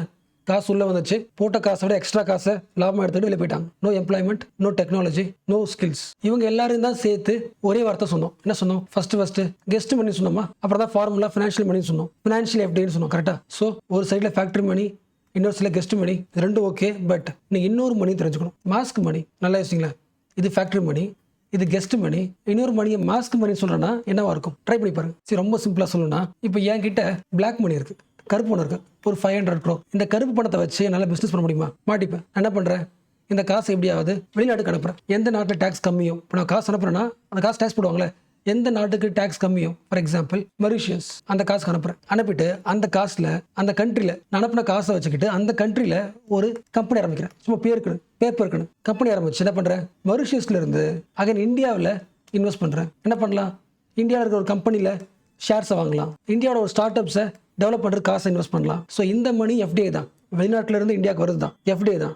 பட் இதுக்கு நாம வைக்கிற பேர் மாஸ்க் மணி. என்ன ரீசன்? அதோட உண்மையான ஓனர் யாருன்னு தெரியாது. ரவுண்ட் ட்ரிப்பிங்ல இது இந்தியாவில் இருந்த காசு வெளியே சுத்திட்டு வந்துட்டு திருப்பி வருது. அப்போ இந்த 500 கோடின்றது நம்ம அக்கௌண்ட்ல எக்ஸ்ட்ரா ஆட் ஆகல, ஆல்ரெடி இந்தியாக்குள்ள இருந்த அமௌண்ட் தான் திரும்பி வருது. பட் நம்ம என்ன பண்ணுவோம்? அந்த பேலன்ஸ் ஆஃப் பேமெண்ட் சொல்லுவோம்ல, இந்தியாவில் டோட்டல் கிராஸ் எஃப்டிஐ கணக்கு எழுதுறோம்ல, கிராஸ் எஃப்டிஐ, அந்த கிராஸ் எஃப்டிஐல 500 crore எழுதிப்போம். பட் அந்த 500 crore ஆல்ரெடி இந்தியன் எக்கானமி இருந்தது, மாஸ்க் மணி. சரி, இப்போ சொன்னது ரொம்ப ரொம்ப க்ரூட் ஒரு எக்ஸாம்பிள் தான், நிறைய எக்ஸாம்பிள்ஸ் இருக்கு. நீ பேப்பர் படிக்க தெரிஞ்சுக்கலாம், ஓகேவா? பட் மாஸ்க் மணியோட தீம் என்னன்னா, நிறைய வேர்ட்ஸ் இருக்கு. எப்படி வந்து ஃபினான்ஷியல் மணியை பார்த்தோமோ, கெஸ்ட் மணியில் பார்த்தோமோ, இதில் நிறைய வேர்ட்ஸ் இருக்கு. பட் தீம் ஒன்று தான். ஒரு குறிப்பிட்ட காசு டைரக்டா இந்தியாவுக்குள்ள வர முடியாது. காரணமாக இருக்கலாம், இந்தியாவில் டேக்ஸ் அதிகமாக போடலாம், இல்லை பேர் தெரியக்கூடாதுன்னு இன்வெஸ்ட் பண்ணலாம். அப்போ என்ன பண்ணணும்? ஃபர்ஸ்ட் அந்த மணியை, சரி, ஃபர்ஸ்ட் சொன்னது பிளாக் மணி ஒரு எக்ஸாம்பிள் தான், ஓகே. இப்படி ஃபாரின்ல வச்சுக்கலாம், ஒரு ஃபாரினரே வச்சுக்கலாம். அவருக்கு தோணுது நம்ம நாட்டில் இருந்து டேரக்டா இன்வெஸ்ட் பண்ணா டாக்ஸ் அதிகமாக இருக்கும், எனிதிங் ஏதோ ஒன்று, நம்ம கிட்ட இருக்க காசை டேரக்டா இன்வெஸ்ட் பண்ண முடியாது. அப்போ என்ன பண்ணணும்? ஃபர்ஸ்ட் இந்த மணியை முதல்ல ஸ்ட்ரக்சர் பண்ணணும், கரெக்டா? அதை சில பேர் பண்ணுவாங்க. அந்த காசை ஹோல்டு பண்ணி அதை ஸ்ட்ரக்சரை மாற்றி பேப்பர் லெவலில் கரெக்டாக லீகலாக மாற்றி அந்த ஸ்ட்ரக்சர்டு மணியை இந்தியாவுக்குள்ள அனுப்புவாங்க. எதுக்கு? ஷேர்ஸில் இன்வெஸ்ட் பண்ணி லாபம் சம்பாதிக்கிறது. ஸ்ட்ரக்சரை மாற்றாங்களே, இதுக்கு பேர் ஸ்பெஷல் பர்பஸ் வெஹிக்கல் சொல்லுவாங்க. இது தேவையில்லை, பட் இந்த கீவேர்டு ஜஸ்ட் ஒரு இன்ட்ரோ மாதிரி. ஸ்பெஷல் பர்பஸ் வெஹிக்கல், இதோட வேலை என்ன? காசை ஸ்ட்ரக்சர் பண்ணி ஹோல்டு பண்ணி திருப்பி அந்த கண்ட்ரிக்கு அனுப்புறது. ஸோ ரியல் ஆள் யாரும் தெரியாது, மாஸ்க் மணி. சம்டைம்ஸ் இந்த எஸ்பிவி வார்த்தை இருக்குல்ல, இதை நான் இன்ட்ரோ பண்ணதுனால சொல்றேன். சம்டைம்ஸ் இந்த எஸ்பிவி இருக்குல்ல பாசிட்டிவா பயன்படுத்துவாங்க. ஃபார் எக்ஸாம்பிள், இப்போ வந்து அனௌன்ஸ் பண்றாங்க, தமிழ்நாடு ஒரு மெட்ரோ ரயில் போடணும், இந்த ப்ராஜெக்ட்ல யார் இன்வெஸ்ட் பண்ண வராங்க, வரலாம்னு சொல்றாங்க. நான் ஒரு ஃபாரினர் இன்வெஸ்டர், என்கிட்ட அதிகமான காசு இல்லை, கொஞ்சம் அமௌண்ட் இருக்கு. அப்ப நிறைய பேர்கிட்ட கொஞ்சம் இருக்கு காசு இருக்கு. அப்ப இன்வெஸ்ட் பண்ண வரும்போது 10 பேருமே இன்வெஸ்ட் பண்ண வராங்கன்னா அந்த பேப்பர் ஒர்க் எப்படி இருக்கும்? காம்ப்ளெக்ஸா இருக்கும்ல. அப்ப என்ன பண்ணலாம்? இந்த இவங்களோட எல்லாரோட பணத்தையும், இந்த ஃபாரினரோட எல்லா பணத்தையும் ஸ்ட்ரக்சர் பண்ணி இந்த அமௌண்டோட மெயின் எய்ம் ஸ்பெஷல் பர்பஸா for this investment, this metro investment, அதுக்கான ஃபண்டா மாத்திரலாம். பேப்பர் ஒர்க் என்ன ஆகும்? சிம்பிள் ஆகும், ப்ராசஸ் ஈஸி ஆகும். இந்த ப்ராசஸ் ஈஸி ஆகிறதுக்கு கூட மணி என்ன பண்ணலாம்? ஹோல்டு பண்ணி ஸ்ட்ரக்சர் பண்ணலாம், எஸ்பிவி. பட் பாயிண்ட் என்ன? மாஸ்க் மணி ரியலா தெரியாம உள்ள வரும், லாபம் சம்பாரிச்சு வெளியே போயிடும். ஓகேவா? ஸோ ஓகேவா? அவ்வளோ கிளியர் இல்லை? இது வரைக்கும் பார்த்துருக்கு 3 மணி. ஃபேக்டரி மணி செம்ம கிளியர் எக்ஸாம்பிள் பார்த்தாச்சு, ஸ்ரீபெரும்புதூர் ஹுண்டாய். கெஸ்ட் மணி பார்த்தோமா? ஃபினான்ஷியல் மணி, ஃபினான்ஷியல் இன்வெஸ்டர்ஸ் என்னெல்லாம் பார்த்தோம்? பிரைவேட் ஈக்விட்டி ஃபண்டு பார்த்தோமா? வெஞ்சர் கேபிட்டல் ஃபண்டு பார்த்தோமா? இந்த வெஞ்சர் கேபிட்டல் ஃபண்டு பார்க்கும்போது நீங்க ரியலா தெரிஞ்சுக்கணும், இந்த எக்ஸாம்பிள் வச்சுக்கலாம். நீங்க ஃபிளிப்கார்ட்டை கோட் பண்ண முடியும். ரொம்ப காலத்துக்கு முன்னாடி, ரொம்ப வருஷத்துக்கு முன்னாடி ஃபிளிப்கார்ட் ஒரு குட்டி ஸ்டார்ட் அப். இந்த ஃபிளிப்கார்ட்டோட ஐடியா பிடிச்சி போய் சாஃப்ட் பேங்க் இந்த ஃபிளிப்கார்ட்ல இன்வெஸ்ட் பண்றாங்க. இன்வெஸ்ட் பண்ணி அந்த கம்பெனியை பெருசாக்குறாங்க. எல்லாருக்கும் ஃபிளிப்கார்ட் தெரிய வருது, பரவாயில்ல சூப்பரா டெவலப் ஆகுது. 2018 வால்மார்ட் என்ன பண்றான்? ஒரு பெரிய விலைக்கு கேட்கறான் ஃபிளிப்கார்ட். யாருக்கு ஜாலி? சாஃப்ட் பேங்க்கு ஜாலி, கரெக்டா? என்ன ரீசன்? அவன் இன்வெஸ்ட் பண்ணது வெஞ்சர் கேபிட்டல் ஃபண்ட். ஸ்டார்ட் அப்பாக இருக்கிற ஃபிளிப்கார்ட்டை என்ன பண்ணுறேன்? நான் காசு தரேன், டெவலப் பண்ணுங்க, பெருசானதுக்கு அப்புறம் எவ்வளவு வேல்யூ போகுதோ அதில் பெரிய அமௌண்ட் கொடுத்துருங்க. ஸோ நல்ல விலைக்கு கொடுத்துட்டு காசு எடுத்து போயாச்சு. Venture capital fund. Aim making money, guest money. Third money mask money. Money structure பண்ணி இந்தியாவுக்குள்ள இன்வெஸ்ட் பண்ணுறது. அதோட எய்ம் என்ன கிடையாது? ப்ரொடக்ஷன் கிடையாது. மேபி இந்தியா காசாகவே இருக்கலாம், இந்தியா கிட்ட இருக்கிற காசே ரவுண்ட் ட்ரிப்பிங் பண்ணி கூட வரலாம். ஸோ அந்த குட்டி கீ டேர்ம்ஸ்லாம் கிளியர் தான், உங்களுக்கு கண்டிப்பாக புரிஞ்சிருக்கும். இப்போ ஒன்ஸ் அகைன் 1991 எய்மை யோசிச்சு பாருங்க. இந்தியா எஃப்டிஐ அந்த டைம்ல அலோவ் பண்ணதுக்கான மெயின் ட்ரீம் எய்ம் ஞாபகம் இருக்குல்ல? இப்போ அந்த ட்ரீமோட கம்பேர் பண்ணுங்க. 2022 இருந்து அமௌண்ட் அப்புறம் சொல்றேன், 2025 வரைக்கும் ஒரு 4 வருஷம் 5 வருஷம் இந்தியாக்குள்ள வந்த டோட்டல் எஃப்டிஐ, கடைசி 4 வருஷமா 5 வருஷமா இந்தியாக்குள்ள வந்த total FDI, cross FDI number சொல்லல, ஜஸ்ட் திங்க் பண்ணுங்க. அந்த கிராஸ் எஃப்டிஐல ரியல் எஃப்டிஐ அதாவது ஃபேக்டரி மணி ஜஸ்ட் 41% தான். ஃபினான்ஷியல் இன்வெஸ்டர்ஸ் மணி 40%, மாஸ்க் மணி 17%. கரெக்டா சொல்லணும்னா 41.9% ரியல் எஃப்டிஐ, 41.9%. ஃபினான்ஷியல் மணி உள்ள வந்தது 40.5%, மாஸ்க் மணி உள்ள வந்தது 17.6%. இப்போ சொல்லுங்க, இந்தியாவுக்குள்ள வந்த எஃப்டிஐல ஒரு 100 ரூபாய் உள்ள வருதுன்னா 41 ரூபாய் தான் ரியல் எஃப்டிஐ. மிச்சம் 60 ரூபாய் எதை உருவாக்காது? எம்ப்ளாய்மெண்ட் உருவாக்காது. எவ்வளவு சீக்கிரம் வருதோ அந்த அளவுக்கு காசு டபுள் ஆக்கிட்டு வெளியே கொண்டு போயிடும். இப்ப சொல்லுங்க, இந்தியாவோட எஃப்டிஐ நீங்க எவ்வளவு பெரிய நம்பரை பார்த்தாலும் இந்தியாவோட எஃப்டிஐ ரூட் சரியான ரூட்டா இருக்கா? சரியான பாதையில போயிட்டு இருக்கா? 1991 கோலை நோக்கி இருக்கா? இல்ல நம்ம அலோவ் பண்ணுற மெயின் பர்பஸே இண்டஸ்ட்ரி உருவாக்குறதுக்கு, டெக்னாலஜி கொண்டு வரதுக்கு. பட் வந்த எஃப்டிஏல 40% தான், ₹100 ₹40 தான் ரியல் கம்பெனி ஆரம்பிச்சிருக்காங்க, ஃபேக்ட்ரி மணி. அப்போ ₹100 60% இந்த ஷேர்ஸ் ஃபினான்ஷியலே போகுதுன்னா எஃப்டிஐ இஸ் அண்டர் கிரைசிஸ் சொல்லலாம்ல, இன்டர்பிரட் பண்ணலாம்ல. எஸ். ஸோ இப்போ சொல்லுங்கள், இப்போ நாளைக்கு பார்க்குறீங்க லாஸ்ட் இயரோட இந்த வருஷம் இந்தியாவோட எஃப்டிஐ, கிராஸ் எஃப்டிஐ இல்லை ஜென்ரல் எஃப்டிஐ இவ்வளோ அதிகமாக இருக்குது சொன்னால் நீங்கள் இன்ஸ்பயர் ஆவீங்களா? நீங்கள் என்ன பண்ண மாட்டீங்க, நம்பர்ஸை ரீட் பண்ண மாட்டீங்க, நம்பர்ஸை எக்ஸ்ரே பண்ணுவீங்க. நம்மளுக்கு ரீடிங் நம்பர்ஸை விட எக்ஸ்ரேயிங் தி நம்பர்ஸ் முக்கியம். அதை டீகோட் பண்ணி பார்க்கணும். எந்த அளவுக்கு ஒரு நம்பரை டீகோட் பண்ண கற்றுக்குறீங்களோ அந்த அளவுக்கு எக்கனாமிக்குள்ள பாலிடிக்ஸை பார்க்க முடியும், அந்த அளவுக்கு எக்கனாமிக்குள்ள பிஸ்னஸை பார்க்க முடியும். ஓகேல. ஸோ எங்கிருந்து ஆரம்பிச்சோம் நம்ம கதையை? ஃபேக்ட்ரி மணியில் ஆரம்பித்தோம், கெஸ்ட் மணியை பார்த்தோம், மாஸ்க் மணியை பார்த்தோம், இது எல்லாத்தோட பர்சன்டேஜ் பார்த்தோம். என்ன முடிவுக்கு வந்தோம்? நம்பர் சேஸ் பண்ணக்கூடாதுன்னு பார்த்தோமா? எஃப்டிஐயை ஜஸ்ட் நம்பர் சேஸ் பண்ணாதீங்க. போன வருஷத்தை விட எஃப்டிஐ அதிகமாக இருக்குது. Don't go towards the number chasing. ஓகேல. இப்போ மறுபடியும் ஃபர்ஸ்ட் பார்த்தோம்ல ஒரு குட்டி simple basics. Gross FDI, net FDI ஞாபகம் இருக்கா? What is gross FDI? இந்தியாக்குள்ளே வந்த எல்லா மணியும், all the money which entered India.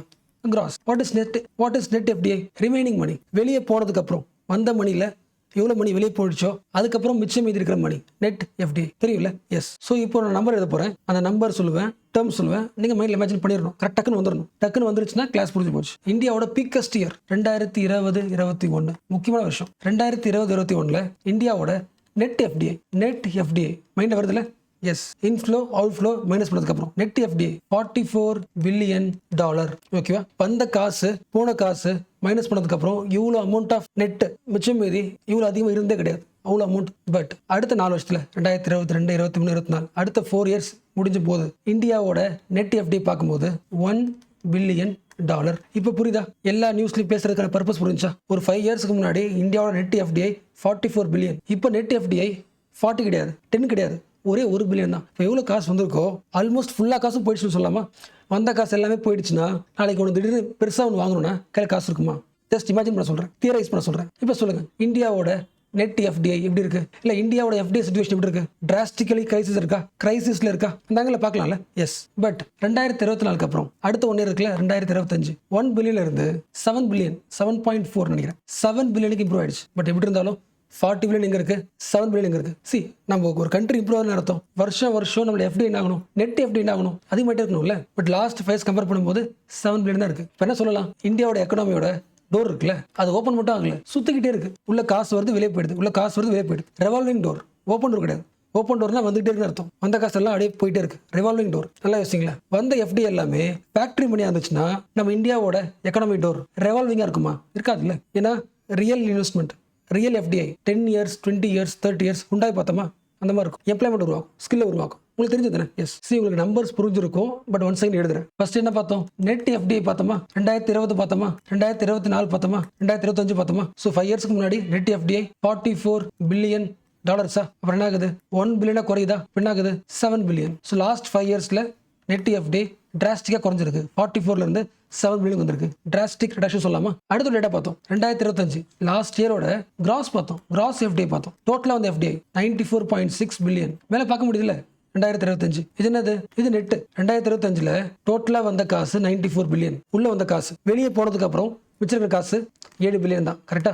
Net. உங்களுக்கு தெரிஞ்சது? எஸ். இந்த 94 பில்லியன்ல உள்ள வந்த காசுல 41.9% real FDI financial investors amount 40.5%. Special purpose vehicle அதாவது மாஸ்க் மணி 17.6%. சி, மாஸ்க் மணியில் இது ஆட் பண்ணிடலாம், டயஸ்பரா மணியும் ஆட் பண்ணிடலாம். Whose diaspora? நம்ம இந்தியன்ஸ் வெளியில் இருப்பாங்களே, வெளிநாட்டில் யூகேல ஒர்க் பண்ணலாம், டாக்டராக ஒர்க் பண்ணலாம், இன்ஜினியர் ஒர்க் பண்ணலாம். அவங்க காசு இன்வெஸ்ட் பண்ணுவாங்களே, அவங்க மணியை என்ன பண்ணுறோம்? தேர்ட் மணியை பார்க்குறோம், டயஸ்பரா மணி. அந்த மணி என்ன பண்ணல? கம்பெனி உருவாக்கல, ஷேர்ஸ் தான் வாங்குறாங்க. ஸோ இப்போ சொல்லுங்கள், இந்த டோட்டல் கிராஸ் இன்ஃப்ளோவில் லாங் டேர்ம் இன்வெஸ்ட்மெண்ட் எவ்வளோ அமௌண்ட்? 41% தானே, 50 கூட வரல. பாதி கூட லாங் டேர்ம் இன்வெஸ்ட்மெண்ட் இல்லை, ஃபேக்ட்ரி மணி இல்லை. அப்போ பாதி கூட ஃபேக்ட்ரி மணி இல்லாத போது இந்தியாவோட 1991 ட்ரீம் என்னது? Technological acquisition. டெக்னாலஜி வாங்கிக்கணும், நம்ம ஊரில் ப்ரொடியூஸ் பண்ணி எக்ஸ்போர்ட் பண்ணணும், export promotion, foreign exchange conservation, அதாவது டாலர்ஸை வாங்கி வச்சுக்கிறது. இதெல்லாம் நடக்குமா? நடக்காதுல. ஏன்னா ரியல் எஃப்டிஐ 50% கம்மியாக இருக்கும்போது டெக்னாலஜியும் அதிகமாக உள்ள வரல. டெக்னாலஜி உள்ள வரலன்னா எக்ஸ்போர்ட் அதிகம் பண்ணிக்க முடியாது, எக்ஸ்போர்ட் ப்ரொமோஷனும் கம்மி, எக்ஸ்போர்ட் அதிகம் பண்ணலன்னா டாலர்ஸும் இருக்காது, ஃபாரின் எக்ஸ்சேஞ்சும் கன்சர்வ் பண்ண முடியல. This is the financial status of FDI. So பயங்கரமான ஷாக் இல்லை? பட் ஆக்சுவலாக பார்த்தோன்னா இதை விட பெரிய ஷாக் நம்ம என்ன பார்த்தோம்? Real FDI long term investment 41% பார்த்தோம். கரெக்டா? பட் இந்த ரியல் எஃப்டி அமௌண்ட் இருக்குல்ல, இதையே ஃபில்டர் பண்றாங்க. அதாவது ஃப்ரெஷ்ஷா, எது ஃப்ரெஷ்ஷா கான்கிரீட்டா ஒரு நியூ இண்டஸ்ட்ரி ஆரம்பிச்சு டெவலப் ஆகுது அப்படின்னு பார்க்கும்போது ஒன்லி 10%, 10.6 வச்சுக்கலாம், அவ்வளவுதான். 10.6 வச்சுக்கலாம், அவ்வளவுதான். லாஜிக் புரியுதா? லாங் டேர்ம் இன்வெஸ்ட்மெண்ட்டுக்கு 41% வருது. ஒரு 100 ரூபாயில 41 ரூபாய், பாதிக்கு பாதி கம்மியா ஒரு லாங் டேர்ம் இன்வெஸ்ட்மெண்ட்டுக்கு உள்ள வருது. ஓகே, அந்த லாங் டேர்ம் இன்வெஸ்ட்மெண்ட் காசையே ஃபில்டர் பண்ணி எதெல்லாம் கிளியர் ஃப்ரெஷ்ஷான இன்வெஸ்ட்மெண்ட் பார்க்கும்போது வெறும் 10 ரூபாய் தான். 10.6% தான் உண்மையான investment. Effective, practical. This is effective FDI. Meaning புரிஞ்சா? லாங் டேர்ம் இன்வெஸ்ட்மெண்ட் எவ்வளோன்னு பார்த்தோம், 41%.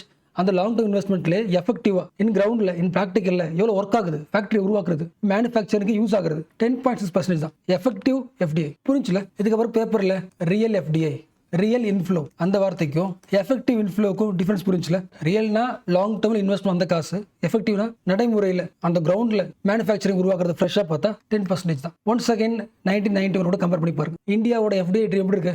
100%ல ஜஸ்ட் 10% வச்சுக்கலாமா? மீனிங் புரிஞ்சா? எல்லாம் எப்படி வச்சுங்களேன், உங்களுக்கு புரியலாம். இப்போ இந்தியாக்குள்ள வர்ற ஜெனியூன் ரியல் எஃப்டிஐ இன்ஃப்ளோ வச்சுக்கலாம், ஒரு 100 ரூபாய் வச்சுக்கலாம். ஓகே, இந்த 100 ரூபாயில 10.6, 10% மட்டும்தான் மேனுஃபேக்சரிங் ஃப்ளோரை டச் பண்ணுது, ரியல் மேனுஃபேக்சரிங்க்கு யூஸ் ஆகுது. மிச்சம் 89.4% லாங் டேர்ம் இன்வெஸ்ட்மெண்ட் வருது, பட் மேனுஃபேக்சரிங் டச் பண்ணல, வேற ஏதோ ஒர்க்கு டைவர்ட் ஆகுது. பயன்படுத்தல. மேனுஃபேக்சரிங் இன்வெஸ்ட் பண்ணால் மட்டும்தான் எம்ப்ளாய்மெண்ட் உருவாகும், டெக்னாலஜி உருவாகும். அந்த பாயிண்ட் நான் வச்சுக்கேன். அண்ட் அகைன் இது வந்து ஜஸ்ட் 1 இயரோட டேட்டா கிடையாது, கண்டினியூஸா லாஸ்ட் 12 இயர்ஸோட டேட்டா. ஸோ லாஸ்ட் 12 இயர்ஸில் ஒரு ஃப்ரெஷ், ஜெனியூன், மீனிங்ஃபுல், எஃபெக்டிவ் இன்வெஸ்ட்மெண்ட்னா மேனுஃபேக்சரிங் செக்டர்னா எஃபெக்டிவாக எவ்வளோ காசு மேனுஃபேக்சரிங் போயிருக்குன்னா 10%. ஸோ இப்போ லிங்க் பண்ண முடியல. லாஸ்ட் 20 இயர்ஸா 30 இயர்ஸா இந்தியாவில் எஃப்டி ஓப்பன் பண்ணதுக்கு அப்புறம் கூட இந்தியாவில் அன்எம்ப்ளாய்மெண்ட் இருக்குன்னா எங்க ப்ராப்ளம்? எஃப்டியோட இன்ஃப்ளோவில் ஸ்ட்ரக்சரில் ப்ராப்ளம் இல்லை. எஸ், அதான் நம்மளோட என்கொயரி, அதான் நம்மளோட கன்க்ளூஷன். மேபி சில பேருக்கு டோட்டல் எஃப்டி இல்லை, ரியல் எஃப்டி, அதாவது ஃபேக்ட்ரி மணி இவ்வளோ பார்த்தோம், 14 பார்த்தோமா, அப்புறம் அடுத்து என்ன பண்ணோம், இன்னும் ஃபில்டர் பண்ணோமா எஃபெக்டிவா 10%. ஃப்ரெஷ்னு பார்த்தோமா? ஃப்ரெஷ்னா புரியுதுல? நியூ மணி என்டர்ஸ் இந்தியா, ஜெனியூன்லி தேர் ஓப்பனிங் தி ஃபேக்ட்ரி. அப்போ 10% தான் எஃபெக்டிவா ஜெனியூன் ஓப்பன் பண்ணுறாங்கன்னா மிச்ச ரியல் எஃப்டி இருக்குல்ல, மிச்ச லாங் டேர்ம் இன்வெஸ்ட்மெண்ட், அந்த காசுல என்ன ஆகுது, எங்க டைவர்ட் ஆகுது? நீங்க எப்படி புரிஞ்சுக்கலாம்? ஃபார் எக்ஸாம்பிள், இந்தியாவில் ஒரு எஃப்டிஐ இருக்கு, எஃபெக்டிவ் எஃப்டிஐ இல்லை ரியல் எஃப்டிஐ. ஒரு கம்பெனி, ஃபாரின் கம்பெனி ஸ்டார்ட் பண்ணிட்டாங்க, ப்ரொடக்ஷன் பண்றாங்க. மேபி சிங்கப்பூர் கம்பெனியா இருக்கலாம். என்ன முடிவு பண்றாங்கன்னா இந்த கம்பெனியை வேற ஒருத்தவங்க பேருக்கு எழுதிடலாம். ஒரு துபாய் கம்பெனிக்காரங்களுக்கு இந்த கம்பெனியை ஓனர்ஷிப் ஃபுல்லா மாத்திடுறாங்க, இன்னொருத்தவங்களுக்கு அந்த இண்டஸ்ட்ரி கொடுத்துறாங்க. இன்னொருத்தவங்களுக்கு அந்த இண்டஸ்ட்ரி கொடுக்கறதுனால இண்டஸ்ட்ரி போக கிடையாது, மூட போறது கிடையாது, ஆள் மட்டும் தான் மாறுறாங்க. பட் இந்தியாவோட எஃப்டிஐ கணக்கு எழுதும் போது இதை ஃப்ரெஷ்ஷா எழுதுவாங்க. இந்த இயர்ல துபாய் இவ்வளோ இன்வெஸ்ட்மெண்ட் இந்தியாவில் பண்ணிட்டு சொல்லுவாங்க. அது நியூ இன்வெஸ்ட்மெண்ட் கிடையாது, ஆல்ரெடி அந்த கம்பெனி இருக்கு, ஜஸ்ட் என்ன ஆகுது, ஆள் மட்டும் மாறுறாங்க. அப்போ எஃபெக்டிவ் எஃப்டிஐ தெரியாத என்ன பண்ணுவாங்க? ஓகே, துபாய் கம்பெனிக்காரங்க ஒரு இண்டஸ்ட்ரியில இன்வெஸ்ட் பண்ணிருக்காங்க, அப்போ ரியல் எஃப்டிஐ யோசிப்பாங்க. ரியல் எஃப்டிஐ கிடையாது, இது ஃப்ரெஷ் எஃப்டிஐ கிடையாது, நியூ கிடையாது, ஆல்ரெடி இருந்தது பேர் மாதிரி இருக்கு. இந்த மாதிரி நிறைய எக்ஸாம்பிள்ஸ் இருக்கு. சம்டைம்ஸ் இந்த கம்பெனியும் சேர்ந்து மெர்ஜ் ஆகும். மெர்ஜ் ஆகி நியூ கம்பெனி, நியூ ஓனர் வருவார். ஸ்வாப் பண்ணதுக்கு அப்புறம் அப்போ ஒரு காசு வரும்ல, அந்த காசு எழுதுவாங்க. இந்த வருஷம் இவ்வளோ எஃப்டிஐ வந்திருக்கு, கரெக்ட் தான், அது இண்டஸ்ட்ரியோட மணி தான், ஒரு ஆள் வாங்கியிருக்காங்க தான், பட் ஃப்ரெஷ் கிடையாது. Even it is manufacturing amount, it is not fresh amount, already இருந்தது. மணி புரிச்சுல? ஸோ ரியல் எஃப்டிஐக்கும் ரியல் எஃப்டிஐ ஜென்ரலாக பார்க்கும்போது ஃபேக்ட்ரி மணி மாதிரி தெரியும். அந்த ஃபேக்ட்ரி மணியில எஃபெக்டிவ் ஃபேக்ட்ரி மணி எது, ஃப்ரெஷ் ஃபேக்ட்ரி ஆரம்பிக்கிறது 10%. அண்ட் சம்டைம்ஸ் நியூஸ் வரும், ஒரு 100 கோடி எஃப்டிஐ இந்தியாக்குள்ள வருது, எதுக்கு? ஒரு கம்பெனி ஆரம்பிக்கிறதுக்கு, இண்டஸ்ட்ரி ஆரம்பிக்கிறதுக்கு. பட் ரியாலிட்டியில் even it is factory money, இந்த 100 கோடியை ஒரு ஃபாரின் பேங்க்ல இருந்து கடன் வாங்கியிருப்போம். கடன் வாங்கி இன்வெஸ்ட் பண்ணி ஒரு கம்பெனி ஆரம்பிக்க ட்ரை பண்ணியிருப்பாங்க. ட்ரை பண்ணும்போது பிஸ்னஸ் லாஸ் ஆயிருக்கும்.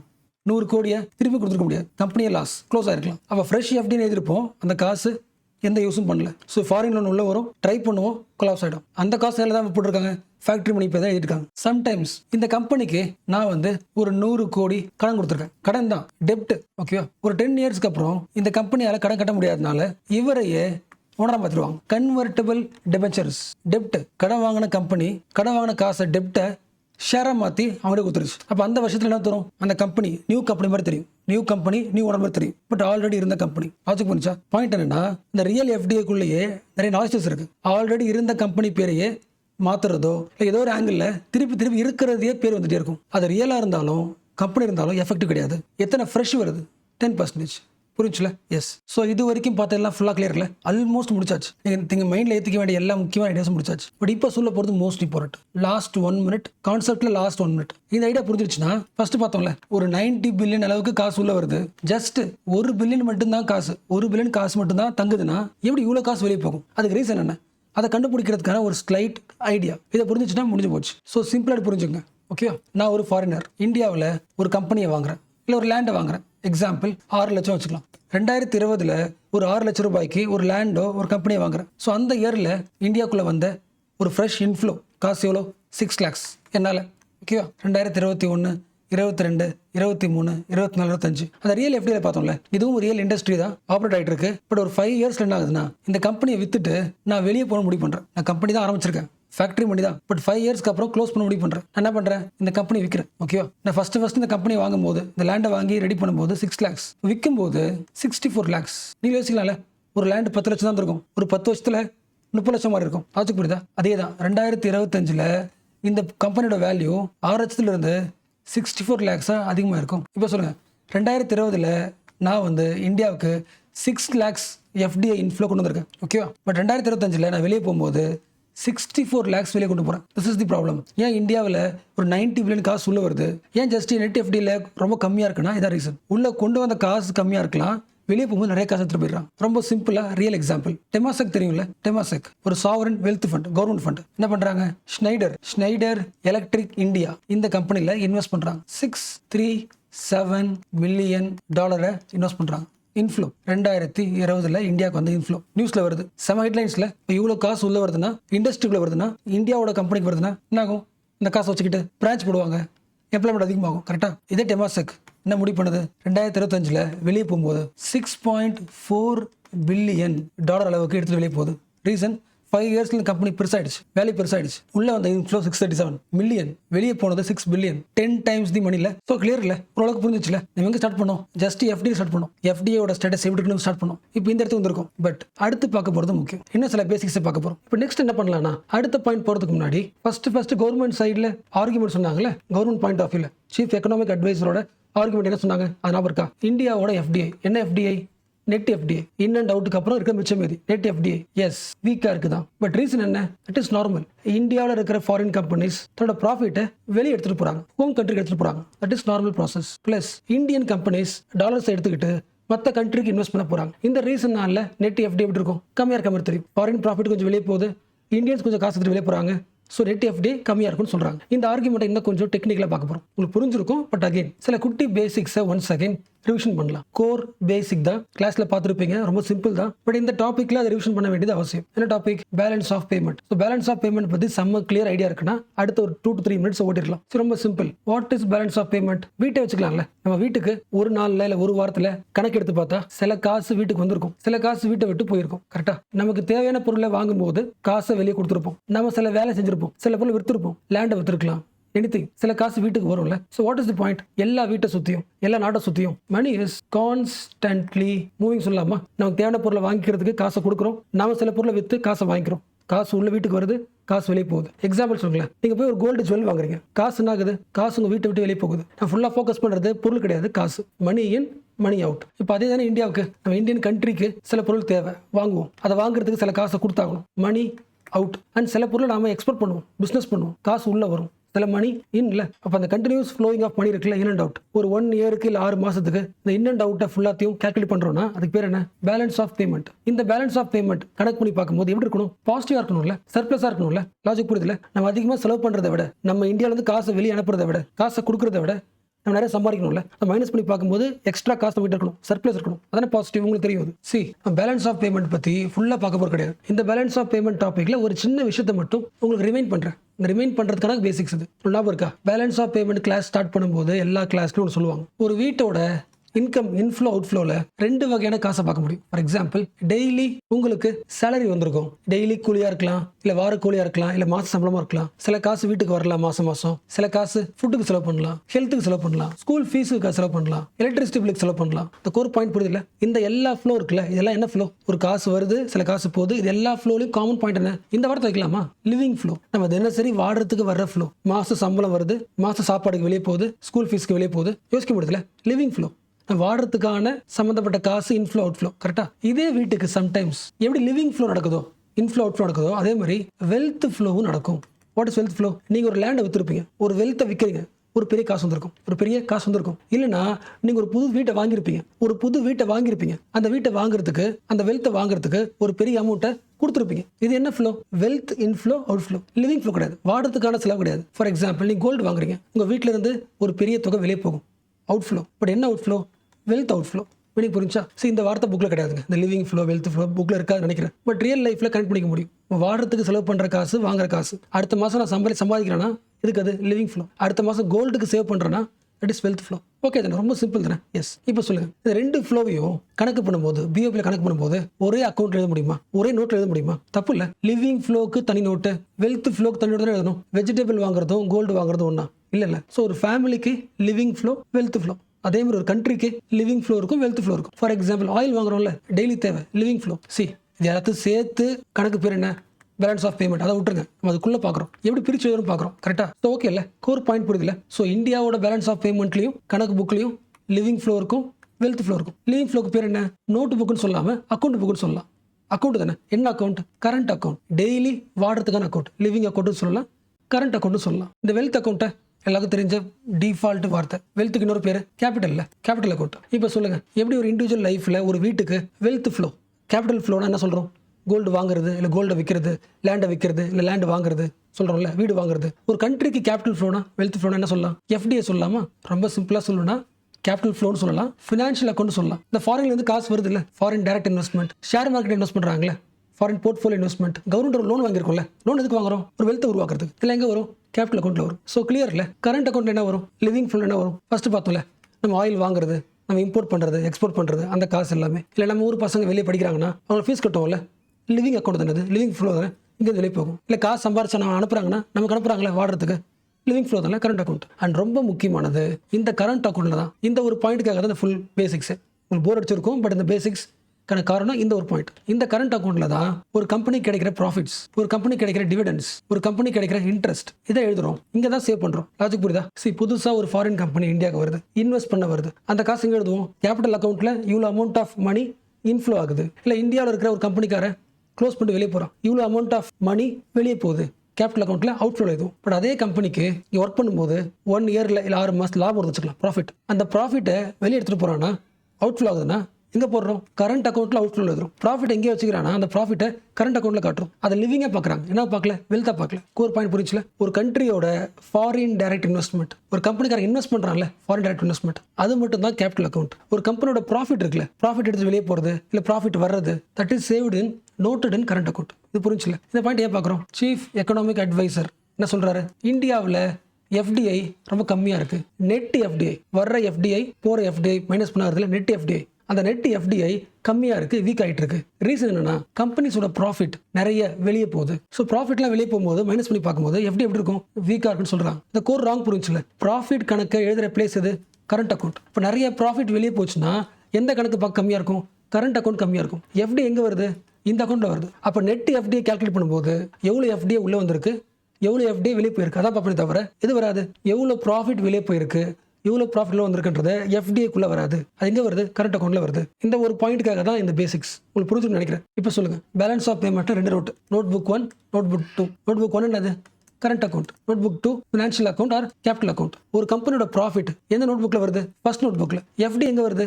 செகண்ட் நோட் புக்கில். அப்போ எஃப்டியை கால்குலேட் பண்ணும்போது, நெட் எஃப்டியை கால்குலேட் பண்ணும்போது எவ்வளோ எஃப்டிஐ உள்ளே வந்திருக்கு, எவ்வளோ எஃப்டி வெளியே போயிருக்கு, அதான் பார்க்கணும். எந்த ஃபேக்டர் உள்ள வராது? ப்ராஃபிட் ஃபேக்டரி கணக்கில் வராது. லாஜிக் புரியுதுல? இந்த வருஷம் நெட் எஃப்டி எவ்வளோங்க அப்படி கேட்குறாங்கன்னா நம்ம எந்த கணக்கு பற்றி பேசுவோம்? எவ்வளோ பெரிய அமௌண்ட் இன்வெஸ்ட் பண்ண வந்திருக்காங்க, எவ்வளோ பெரிய அமௌண்ட் வெளியே போயிருக்கு, அதுதான் பேசுவோம் தவிர நெட் எஃப்டியை கால்குலேட் பண்ணும்போது எவ்வளோ ப்ராஃபிட் சம்பாதிச்சிருக்காங்க, எவ்வளோ ப்ராஃபிட் வெளியே போயிருக்கு கால்குலேட் பண்ண மாட்டோம். அப்போ நெட் எஃப்டிஐ நம்ம பேப்பரில் வந்த ஹெட்லைன்ஸில் வந்த நெட் எஃப்டிஐ வீக்காக இருக்குன்னு சொல்கிறாங்கன்னா அதுக்கும் ப்ராஃபிட்டுக்கும் சம்மந்தம் கிடையாது. ப்ராஃபிட் வெளியே போகிறதுனால பார்க்க எஃப்டிஐ வீக்காக இருக்குன்னு சொல்கிறது தப்பு. ஏன்னா ப்ராஃபிட் பாயிண்ட்டையே நெட் எஃப்டிஐக்குள்ளே கால்குலேட் பண்ணல. இது புரிஞ்சுல? ரொம்ப சிம்பிள் இல்லை? எஸ். அப்போ இப்போ சொல்லுங்கள், ஃபஸ்ட்டு பார்த்ததுலேருந்து உங்களுக்கு தெரியுதுண்ணே. அப்போ இந்த டைமில் நெட் எஃப்டிஐ வீக்காக இருக்குன்னா மெயின் ரீசன் யார்?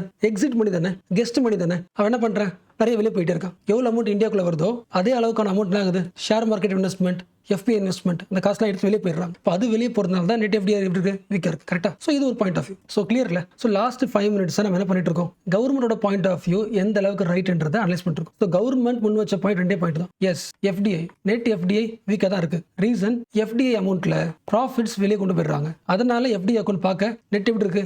வீக்காக இருக்குது. இது ஃபர்ஸ்ட் பாயிண்ட் ஆஃப் வியூ. அதை அனலைஸ் பண்ணி முடிச்சாச்சு. நெட் எஃப்டி கால்குலேட் பண்ணுறதுக்கும் ப்ராஃபிட் கணக்குக்கும் சம்மந்தம் கிடையாது. Profit account comes under current account, note book 1. So எஃப்டியோட நெட் கணக்கு வந்து டிஸ்டர்ப் ஆகாது. So first point of view analyse பண்ணியாச்சு. இப்போ second point of view, recent டைமில் நிறைய இந்தியன்ஸ், ரெண்டாவது ஆர்குமெண்ட், நிறைய இந்தியன்ஸ் வெளிநாட்டில் இன்வெஸ்ட் பண்ணுறாங்க. அப்போ என்ன ஆகும்? இந்தியாவில் இருக்கிற சில காசு வெளியே போகுதுல்ல, எப்படி எஃப்டிஐ இன்ஃப்ளோ வருதோ இந்தியா என்ன பண்ணுது?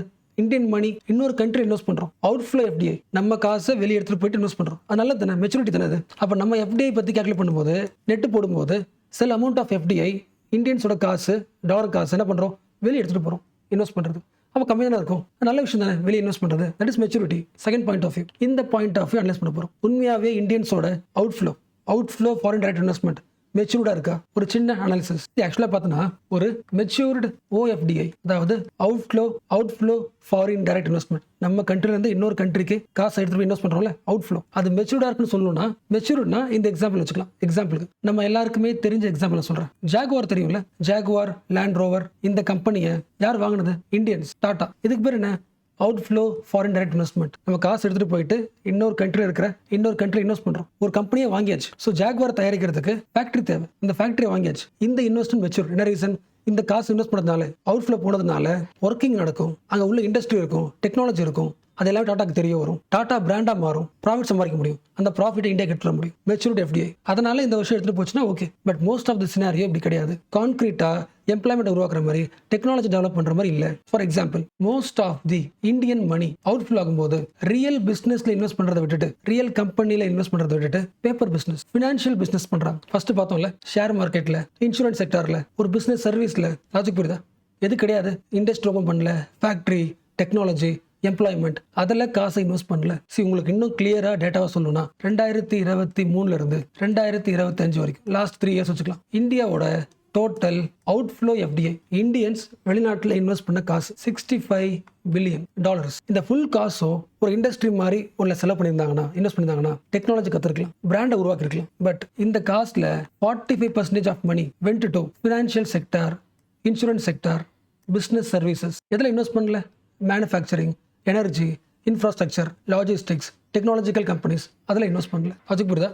இந்த ஃபுல் அமௌண்ட்டும் முக்கால்வாசி இங்கே போல, அங்கே போல, மெச்சூர்டா போல. ஒரு பாதிக்கு பாதி காசு பிஸ்னஸ் சம்மந்தப்பட்ட இன்வெஸ்ட்மெண்ட். அதுலேயும் இந்த 45%ல 27% சிங்கப்பூர், 11% UAE. என்ன reason?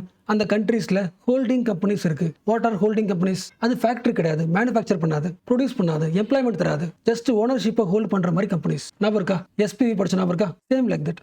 So what is the core point? ரெண்டு முக்கியமான பாயிண்ட் தெரிஞ்சுக்கணும். அப்போ இந்தியாவுக்கு நிறைய காசு எந்த மாதிரி ரூட்ல வருதோ, ரியல் மேனுஃபேக்சரிங் இன்வெஸ்ட்மெண்ட்ல இல்லாம எப்படி ஃபினான்ஷியலா உள்ள வருதோ, அதே மாதிரி தான் இந்தியன்ஸும் அவுட்ஃப்ளோ பண்ணும்போது ஃபினான்ஷியல் லெவலில் பண்றாங்க. இந்தியாவுக்குள்ள வர மணியும், இந்தியா விட்டு வெளியே போற மணி, இந்தியன்ஸ் மணியும் ரெண்டுமே சேம் ரூட், ஒரே மாதிரி தான் ஃபாலோ பண்றாங்க. ஸோ கிளியர்ல. ஸோ இந்த லாஸ்ட் 5 மினிட்ஸ்ல முக்கியமான கன்க்ளூஷன் என்ன? நீங்க பேப்பர்ல பார்க்கும்போது இந்தியன்ஸோட அவுட்ஃப்ளோ ஃபாரின் டைரக்ட் இன்வெஸ்ட்மெண்ட் இவ்வளோ நம்பர்ஸ் $65 பில்லியன் சொல்லும்போது நம்பரை பார்க்கக்கூடாது. எதை பார்க்கணும்?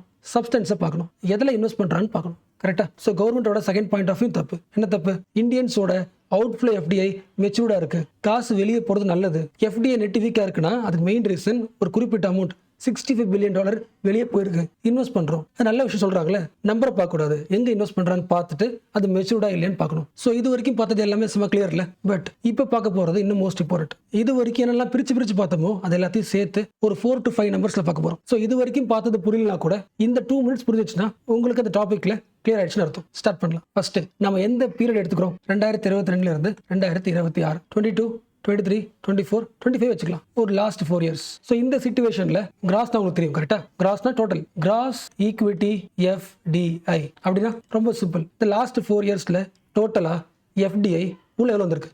மணி இன்சைட் எவ்வளோ? லாஜிக் புரியுதா? ஃப்ரெஷ்ஷா லாஸ்ட் 4 இயர்ஸ்ல எவ்வளோ மணி என்டர் ஆயிருக்கு? $230 பில்லியன்.